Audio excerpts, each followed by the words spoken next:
For us at Centro Primo Levi edition, it is always a thrill to publish an author of this caliber who has not previously been available in English. At the same time, it is not easy to introduce succinctly the work of somebody who most of you have not read. Fortunately, I have three individuals who will help me in this task.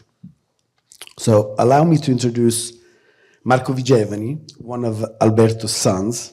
He is the president and founder of the Italian Literary Agency.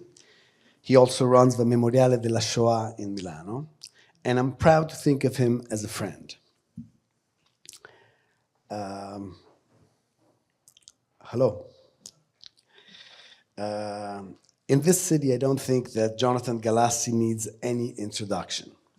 I will only say that he is chairman and editor of FSG. Aside from a stellar career in publishing, Jonathan is a translator of poetry and a poet of his own right. I will mention his translations of Leopardi's Canti, the complete works of Eugenio Montale, and of Primo Levi. Thank you for being here. We will hear brief readings from Yuval Jonas, an actor and a playwright, and a recent addition to Centro Primo Levi's staff. I want to acknowledge the exquisite work of a translator of this volume, Will Schutt. We will talk about him a little bit. I think he really captured the essence of a book, and he's really pitch perfect in the translation. We're here for the beginning of the Giorno della Memoria. I think this is the first time in 24 years that we begin Giorno della Memoria, International Holocaust Memorial Day, with a work of fiction. Our long-running seminar on fascism, as well as presentation of the work of many Italian and international historians, has often taken center stage. However, I do think that there are sometimes works of fiction, such as this particular book, that add to the subject some very, very special occasion for reflection. And I'm extraordinarily proud to begin this year with this particular book. I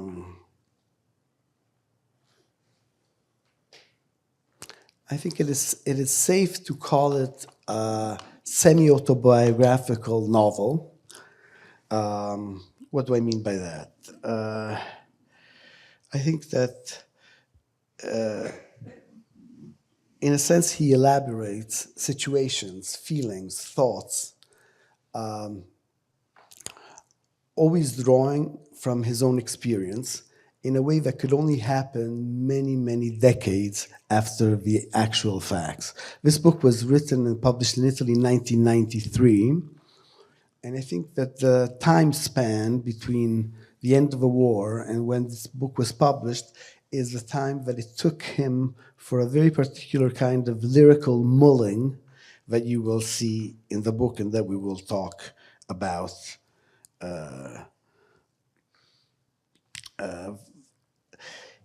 what I mean to say that the book does not need to explain what happened, but rather it provides a subtle mapping of the inner motivations of the protagonists. And by extension, he really addresses the inner motivations of Italian Jews as a whole. Alberto Vigevani's prose is characterized by his intimate knowledge of and personal experiences of this subject matter. The work is not technically speaking fiction, but I would say a sophisticated form of inner revelation, a striptease that captures the depth of his personal connection to the material. The novella, that's what it is, a short novel. It's built around two themes expressed as metaphors. One is a trunk, received as a wedding gift by a Jewish couple, the narrator and his wife, who are planning to get married and emigrate after the prolongations of the racial laws. The second one is a surreal, brief walk into freedom by the protagonist's uncle, who had been rounded up in Milano's prison, San Vittore, and in a moment of confusion eludes the guards and walks out. We will hear these passages read in just a few moments. I just want to add a quote by Lalla Romano, who was an author and friend of Vigevani. She writes in Corriere della Sera, "Who was Alberto Vigevani? I can only answer a poet, or rather, a poet who wrote novels. His writing has an extraordinary quality which I call tenderness, a delicacy of language and feeling made strong by the structure." So this idea of a novelist who's really a poet, or a poet who writes novel, I think it's an interesting one. And yes, Vigevani also wrote 2 books of poems, but nothing compared to his output. I think he wrote 30 novels or 30 novels and a few books of nonfictions. Curiously, and maybe we can talk about this a little bit later, many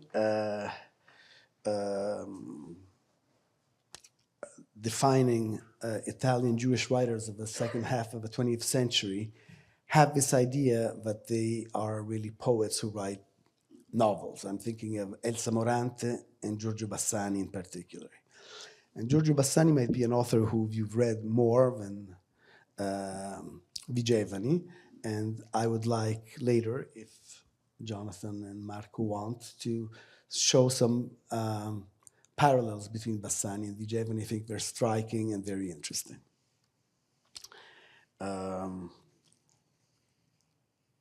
I think that there's something about the format, the short novel, again, that relates to poetry and to music. I think in our edition, this book, I think, is about 80 pages, 79 pages, something like that. In other words, it can be read in a single sitting, in one breath, if you want. And I think that this, like a poem, allows a certain kind of relationship between the writer and the reader, which is very special and very unique. Also, I think that the musical aspects is very important, as in Bassani.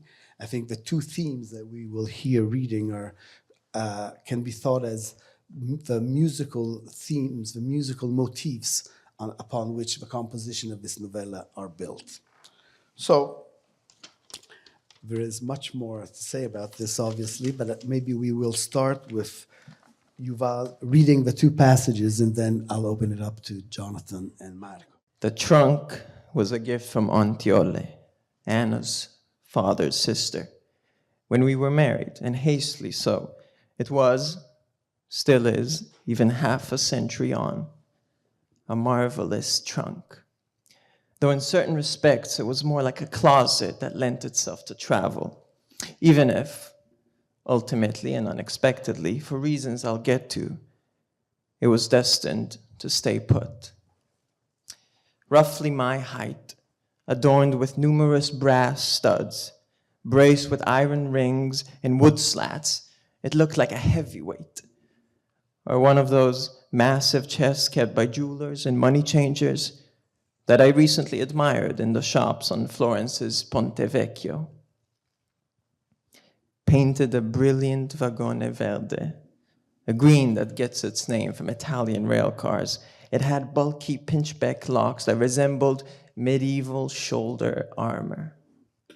Its top curved into a dome for storing hat boxes.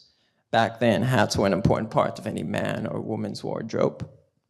Unlocked, the trunk opened into 2 equal halves, like an orange in a market stand showing off its succulent core. On one side, a hanger rod for dresses and overcoats. On the other, a set for drawers.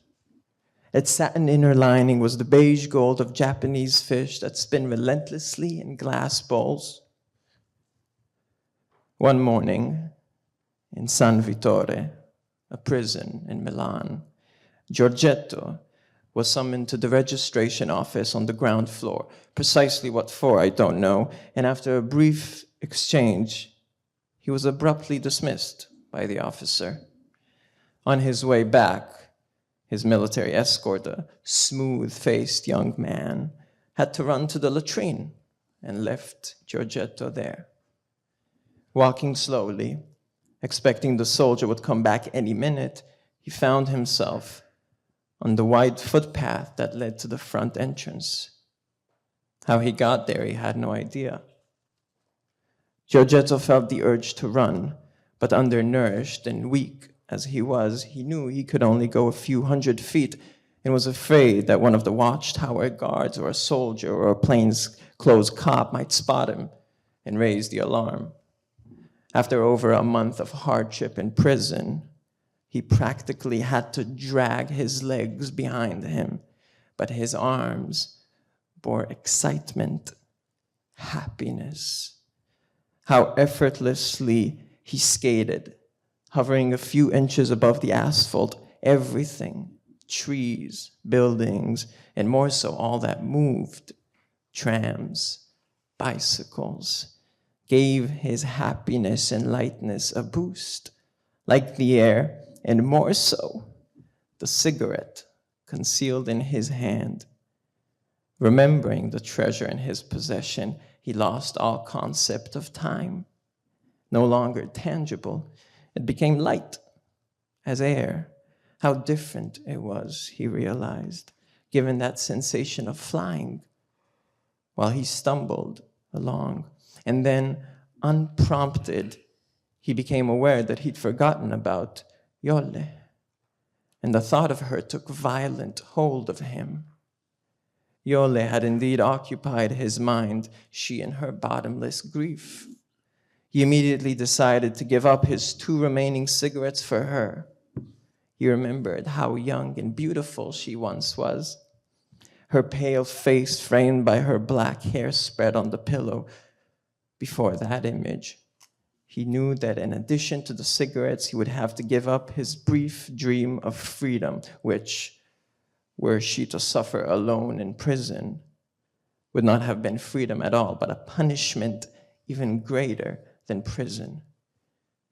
Curiously, his hitherto faint smile widened on his lips and in his soul for the minor renunciation of cigarettes and for the greater renunciation of the freedom that he glimpsed at the end, in the trees at the end of the avenue, a mirage that vanished and gave way to desert sands, which both acts of love seemed for a moment to hide.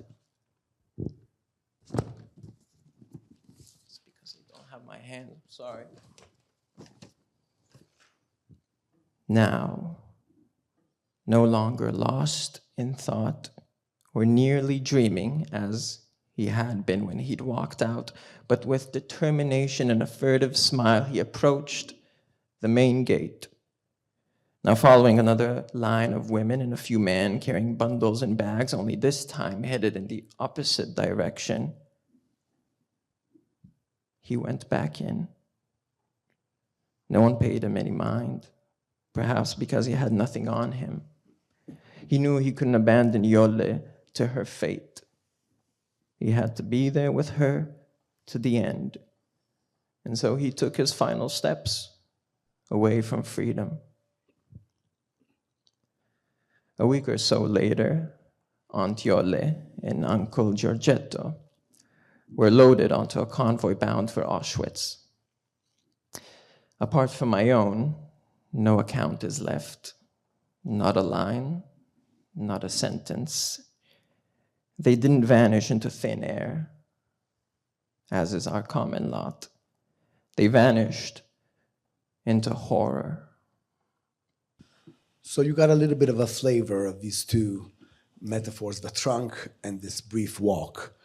Perhaps, Marco, you want to just tell us a little bit about the career of your father and where this fits in. Okay. First of all, let me thank very from heart Alessandro Cassin and the Centro Primo Levi, because the fact that this novella has been translated into English makes me very happy. And of course also the Rizzoli bookstore, Livia Senic, and my friend Jonathan Galassi, that has so accepted the invitation, and I'm so glad to have him here. I'm also particularly moved, and then I will stop with the personal thanksgivings, to see here my cousins on my mother's side. So Aunt Jole and Uncle Giorgetto are also their ancestors, and it's a great emotion to see them here. Having said this, well, my father was born in 1918. He was of the generation of the so-called long journey through the fascism, which means that at the beginning he was a so-called leftist fascist, so he participated into the Littoriali. And then little by little with the Italian Empire, in 36, and even more with the racial laws in 38. He acquired a political conscience, and he became an opponent and a communist. He wanted to be a scholar in French literature, but he couldn't finish his studies at the University of Venice, and immigrated briefly to France, to Grenoble. And then, being a Jew, he couldn't publish his articles and his work on his own name, so he used pseudonyms.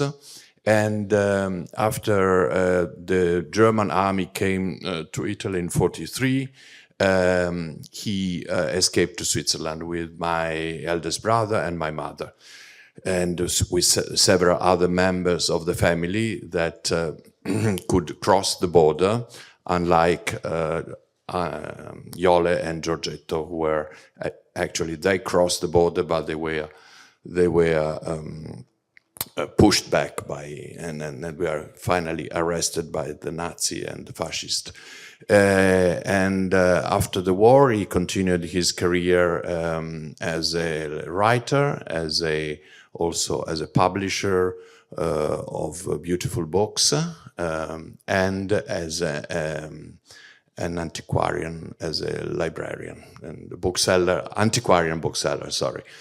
That's the whole story. I mean, he started quite late to write poetry. He is probably in his 60s, and the collective poetry has been published in the prestigious Serie Bianca of Einaudi, and it's still available. And all his books are now republished by Celerio in Palermo. Almost all his books, not this one. No, this one has been published, sorry. Thank you. With Jonathan, we were discussing before whether it's appropriate to think of this partly as a memoir. I think it's an interesting question because all the facts in the book are historically accurate. They have a dreamy, surreal element, and yet they tell some very interesting particular facts of how Italians acted or did not act at two crucial moments, the prolongation of the racial laws and then after September 1943. And I think that the book also shows directly two things that I think are directly autobiographical. One is this idea that the narrator would have been a candidate for an academic career, and because he was a Jew and he was expelled by the university, he opened an antiquarian bookstore, which I think reflects the real story of your father, no? And then more beautifully and lyrically, this idea, you know, it's so easy 20, 30, 50 years afterwards to ask yourself, didn't Italian Jews read the writing on the walls? Why didn't they escape? Here's somebody who could have escaped and prolonged and prolonged and prolonged until it was too late. And I think that his reflection and this particular aspect are both profound, non-judgmental, and illuminating. And he says such beautiful things about, you know, we have met, we have read, we know so many people who were able to pack one bag and leave. There were many others that, for a lot of different reasons, did not have it in them.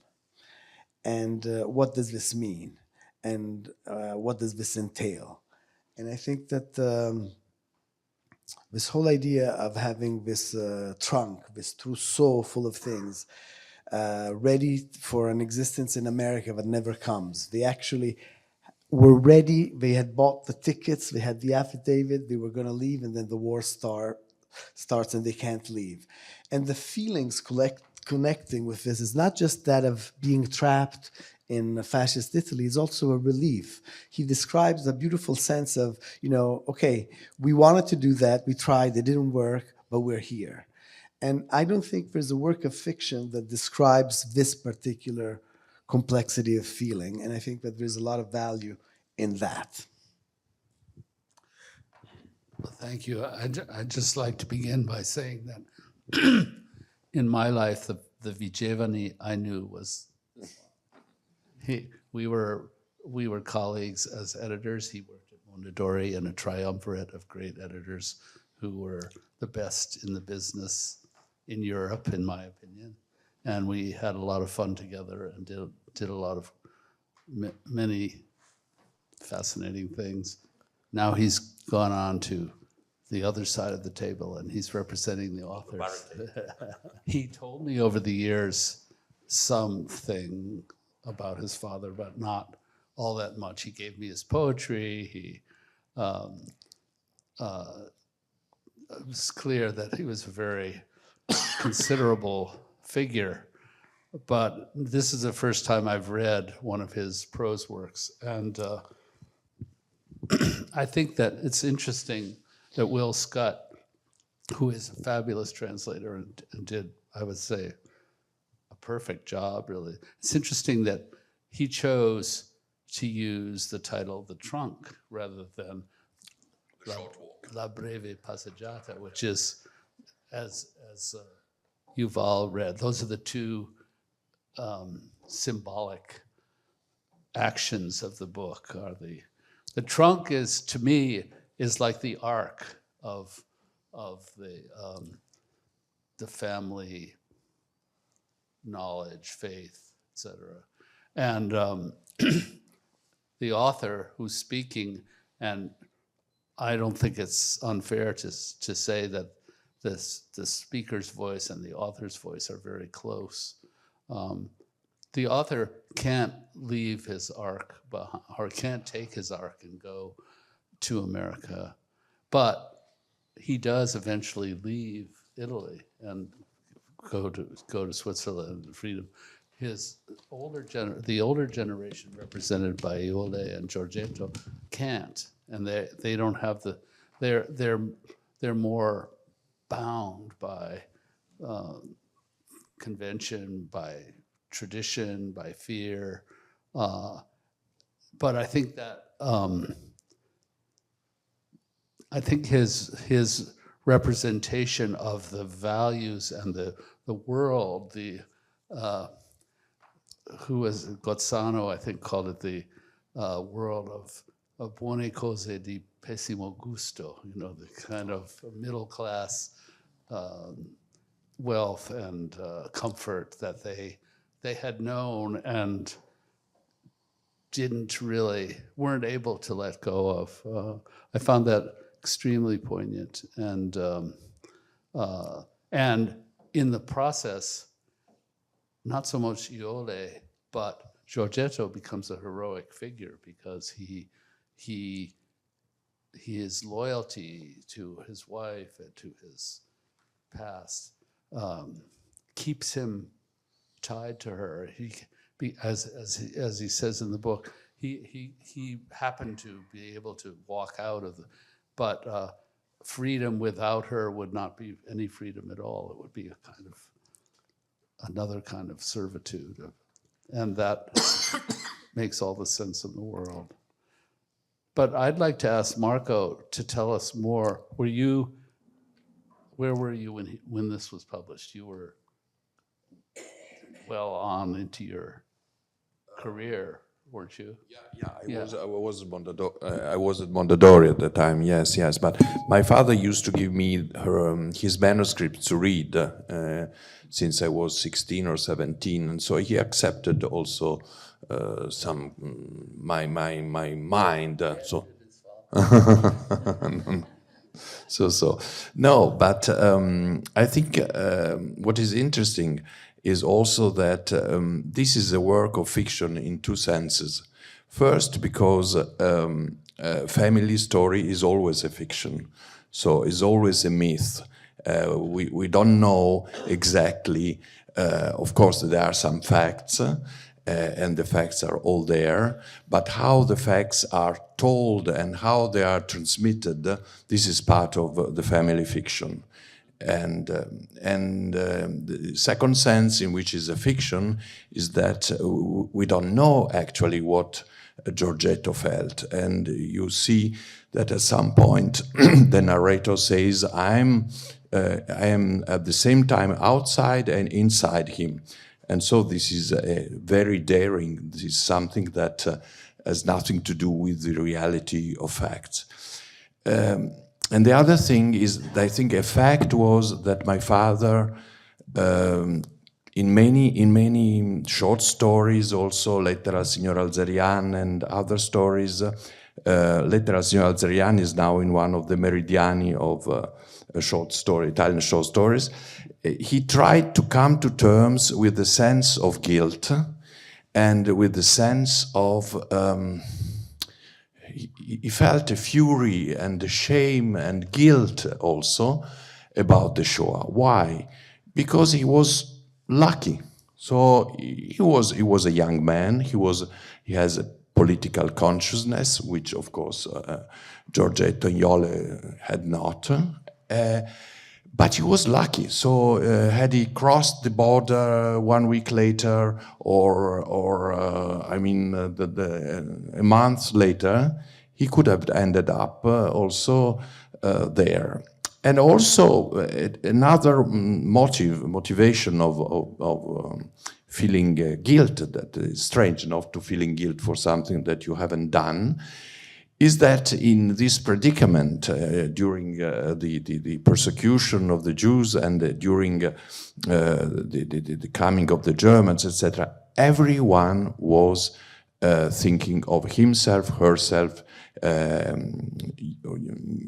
your own close family. And so perhaps he could have helped Giorgetto and Jole, who knows? So, but in this predicament, this is of course, a question that you can ask yourself, but there is no answer. And especially in these times, there is no answer. No, we don't know how we would have behaved. Yes, I think this idea of him describing Giorgetto from the inside and the outside is one of the strongest points in the book, and it's really, without giving out too much, this continuous search for the linguistic ways of describing the workings of memory, and I think it's profound, it's beautiful, and very, very lyrical. And then if I could add just two phrases about the sense of the people who realize that doom was coming and that they chose, for different reasons, not to leave. I think he described this in the two moods. He keeps on trying to find the right words for this mood. And so at one point he says, "We felt like plants with roots longer than their stems." In other words, they just couldn't take those roots out of the ground. In another place he says, to differentiate themselves from those who actually left, he says, we weren't cut from the same durable cloth as exiles and immigrants. And so he alludes to this to a lot of different things, and I think this is common to Italian Jews, Hungarian Jews, different parts of the population. We're feeling so part of of a culture that you can't really believe that you have to leave, or what it would mean to cut all those cultural and personal connections and get out. One thing that is remarkable in the book is how there's another character, secondary character in the book, who's Sergio, who is the son of Jole and Giorgetto. And they send him to England, and he eventually goes to Brazil. But he's tormented by guilt all his life, really. So there's a kind of juxtaposition of Alberto and Sergio, and these are two people who took different routes, and in a way, Alberto is the one who ends up healthier. He manages to make sense of what's happened, even if I don't know if you would say that's true. Sergio, well, I am looking at my cousin. We knew Sergio very well. He died, I think it was 96 in Rio de Janeiro, something like that. And he was an incredible personality because he had this terrible sense of guilt, of depression. At the same time, he was full of life. And he wrote very long letters where he said how miserable he was in Brazil. At the same time, he changed his female companion every 2 or 3 years, saying that this woman has pity on me, and so she's not the perfect companion, but for my life, that's good. And so, and he was a real a novel character himself, Sergio. And so this also, this, how can I say, this being at the same time, not the two sides, the profound sorrow and a sort of allegria di naufragi, you would have said, Ungaretti, no? There's a lot of irony in the book, which is there's a lot of humor in the book, and backward, looking back at things and seeing them in the light of history with a kind of ironic tinge, don't you think?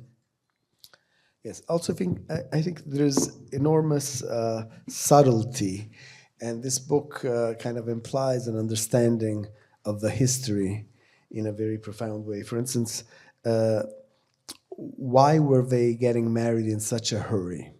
This has to do with an interpretation of this maze of laws that we call the racial laws. So the racial laws dictated that a Jew could not marry an Aryan. So what's interesting in this book and in a lot of his prose is how he takes this very complicated question. So the parents, the mother had been converted, and these conversions meant nothing at the end, but at the time, people felt that maybe if we don't get married now, it will be impossible later, so let's get married.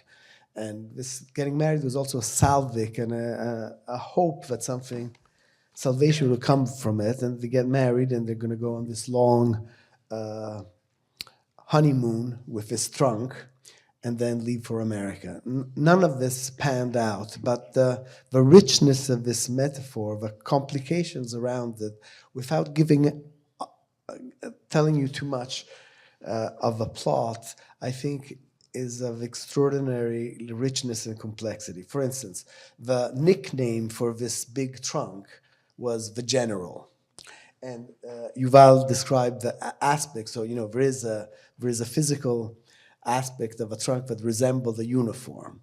And so you can have a laugh at this and them thinking of putting the General up in the attic is a comic aspect of the novel, for sure, but at the same time it alludes again to this idea that Jews in Italy, like in Hungary and like many places, had taken out at that particular time in 1938 the uniforms that they had worn in World War I and show that their patriotism should guarantee the respect of a fascism towards them. So I think that in calling the trunk the general and in the aspect of a general that resembles, in fact, a World War I uniform, he's also alluding to this desperate clinging to the idea we're real Italians. We fought the Great War.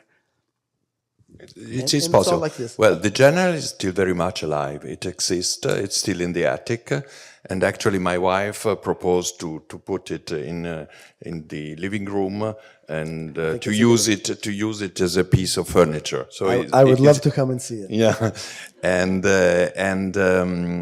yes. Now that you make me think of it, the general has also a resemblance with the famous pictures of Enrico Bai, no, Right. with all these Medals. decorations and medals. Well, one of the amazing parts about the general is that they before they were going to go to America, they took a tour, a wedding tour of Italy, and they brought this thing with them. And when they got to Positano, for instance, it had to be carried up 200 steps by 4 facchini because Torches. yeah, because there was no other way up. So this baggage was something that they were not in grado, they weren't able to deal with. And it's very... Yeah, and it's possibly also a status symbol and a symbol of what they couldn't have as émigrés and as exiles, no? In a way. And the narrator keeps on talking about how the wife, a fiancée, had brought all this trousseau in the trunk, but she never had an occasion to wear it. So it's the idea, if you uproot yourself completely, you decide you're going to put everything in a trunk. What are you going to put? Is what you're going to put in the trunk something you're really going to need, you're going to want in a different context? Does it lose its meaning immediately the minute you pack it? Or does it maintain some kind of a magical, mystical presence?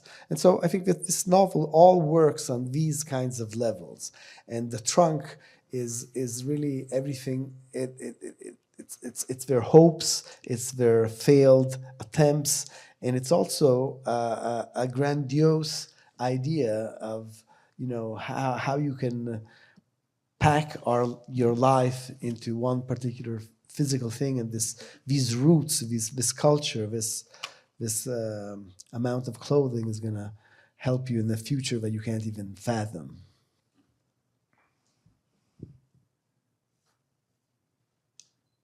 One of the writers that this book reminds me of is, in some ways, Natalia Ginzburg. There's the kind of domestic, knowing domestic humor and tragedy too. I found it reminded me of a lot of things of hers. I mean, another aspect is this idea of, we all think we have such great agency in all times, in historically difficult times. And I think that this book, again, with incredible sympathy, empathy, and understanding, shows how the different characters in the book really slip into their destinies. They think they're making decisions, but they ended up slipping into these categories that Primo Levi calls the drowned and the saved. And the ones who save themselves for a number of reasons that we can't really understand or rationalize. And the ones who are drowned for, again, reasons that are complex and difficult to say, certainly nothing to do with personal fault or lack of anything. In fact, as Jonathan was referring before, the heroism of Uncle Giorgetto is incredible. I mean, his love for the wife is stronger than any kind of consideration. And it's touching and it's beautiful and it's very powerful beyond their individual story. I mean, for every Jew who did not escape, there were ones who did not escape because they had older parents, they had young children, they had spouses. And so this idea of not running away, not thinking about your own safety because your love for who has no chance is a beautiful thing. And again, I feel like I've read an enormous amount of literature about this particular aspect, but never did I find an author who's able to articulate, to modulate really the nuance of this drama to this extent. So. Yes, and also perhaps you already said it, but also this kind of superiority he feels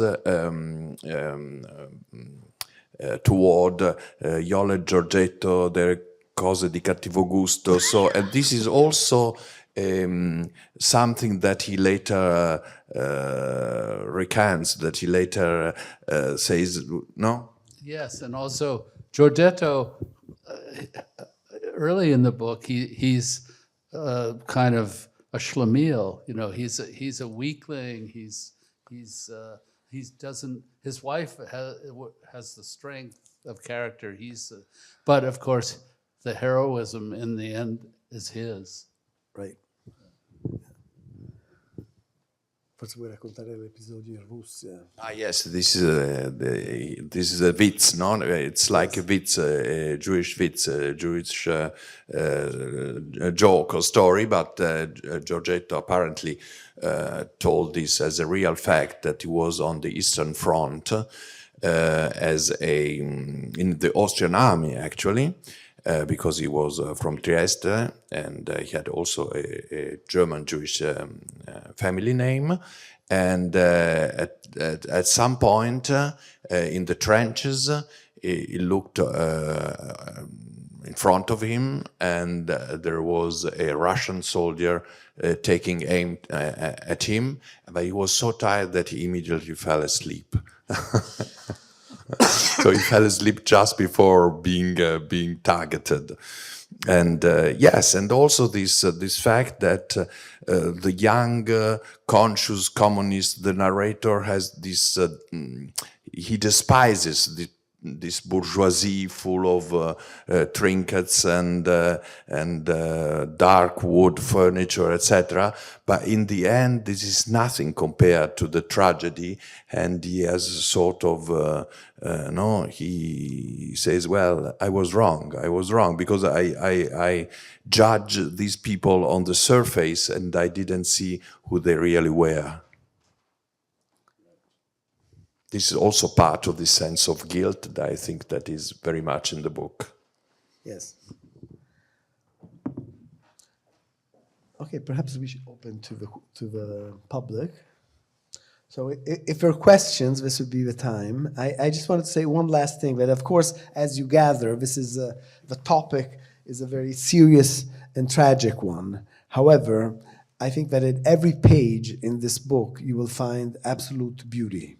And that the way that he introduces a kind of a poetic sensitivity in the description of the souls of these people is really what persuaded me to publish this book.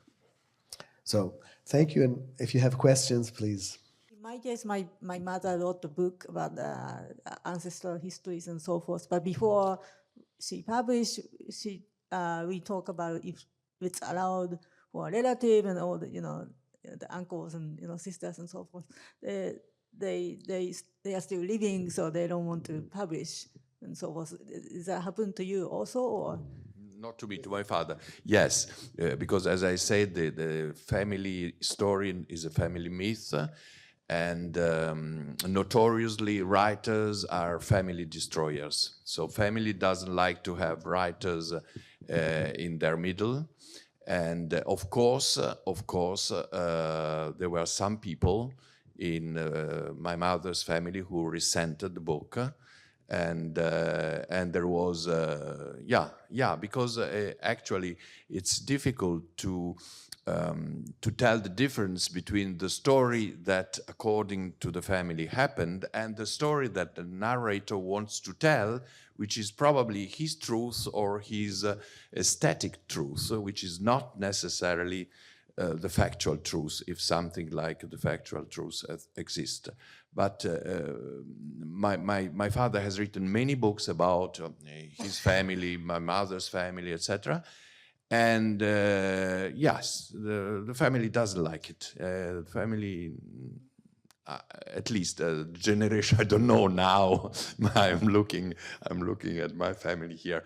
But at a certain point, Lalla Romano is an egregious example of that. Lalla Romano, who's a great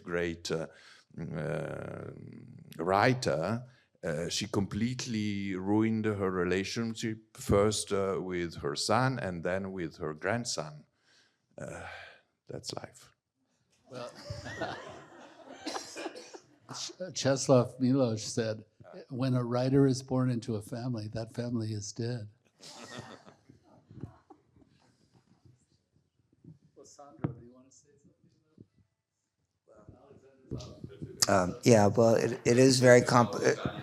Yeah, it's when writing about your own family is especially complicated. There is no way to, I mean, one, as Marco said, you have a narrative that you have elaborated in your mind, and every member of the family has a narrative. And when the writer imposes his or her narrative that then becomes the official story, that in a sense contradicts and offends the narrative of other people whose essentially we all live with a narrative. The narrative is like our own GPS system. And so if somebody else's narrative blocks your own narrative, it's like having to go through life without a GPS system, your own navigator. So it's complicated for a family, for sure. How much did the towering presence of Primo Levi affect you, if any, in any way? How much did the towering effect of Primo Levi affect him? The towering effect. Towering effect. The presence. Affect my father? I'm sorry. No, I'm not a narrator. I'm not the writer. Yeah. Well, I think that towering effect. Well, Primo Levi became a towering figure.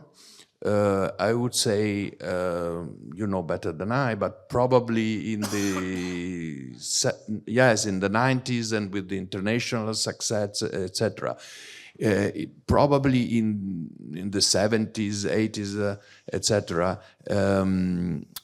Bassani was considered the great Jewish writer, Italian Jewish writer, and what you very appropriately describe as the towering effect, I think it's much later. Of course, my father read all the Primo Levi novels and essays and books, and I think he was probably affected because of this issue of the Shoah and the Italian Jews affected him very deeply, and I'm sure that he valued the writing of Primo Levi immensely, even if he had not very close personal relationship to him. Well, he was from Torino, after all. Yeah, of course. Torino and Milano are cats and dogs. Yeah. I did not have the good fortune of meeting Alberto Vigevani, so this is totally speculative. But again, I think that this book shows his deep reading, both of history and of other literature. So I just want to say one last thing about this idea of the complexity of racial laws, particularly of a mixed marriage aspect.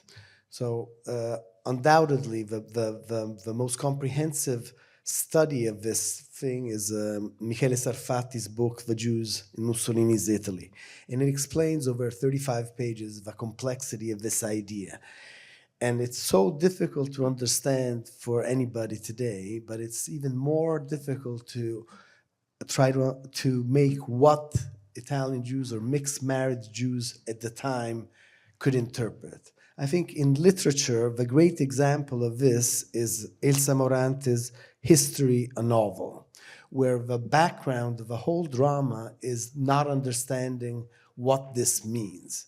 Now, I think that Alberto Vigevani in this novel takes this complexity, alludes to it very much in passing. You really have to know, but he elaborates in a way that it becomes stunningly clear and in its perverse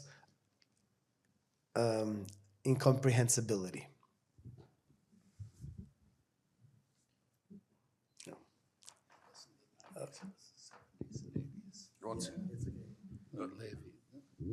It wasn't the 90s, it was in the 70s and 80s.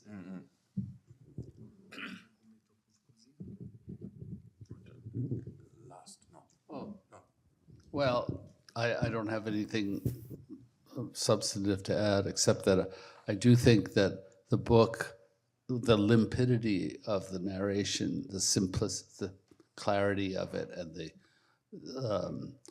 economy of it are part of what makes it so delicious and poignant. And I think the part where he imagines what Giorgetto felt in his brief walk is an incredible piece of writing. So it's a wonderful book. Okay, please. You had said earlier that you would address the translation, and could you have alluded to it and how wonderful the prose is, but could you speak a little bit more specifically about the translator and the translation? Yes, Will Schut is a young poet who lives in Rome right now. He's a wonderful poet on his own, and he has this ability to really look at the prose piece that he's going to translate and understand the music of it. And so we've had, I was privileged to have a beautiful relationship in the course of his translating this. Some things were kind of obscure and difficult for him to understand, but what he did get immediately was the pitch. He got the music, he got the richness of the metaphors. And so, again, I think we all read an enormous amount of literature and translation. We don't know what the original looks like, but a good translation is a complete pleasure, and a flat translation destroys a book. I think that his contribution to this novella is wonderful. I'm very proud of him, and I think he did a wonderful job. I think it was a very difficult job because the language is not easy. It owes to Proust and to Gadda also, and it is not a linear. You said it's very limpid. You can say limpid, yeah. But it's also very complicated. The sentences are quite complicated. So I think it was a very, very hard work, and I'm very grateful for this translation, because I think it was not easy. Yeah. Okay, so thank you very much. Thank you for being here.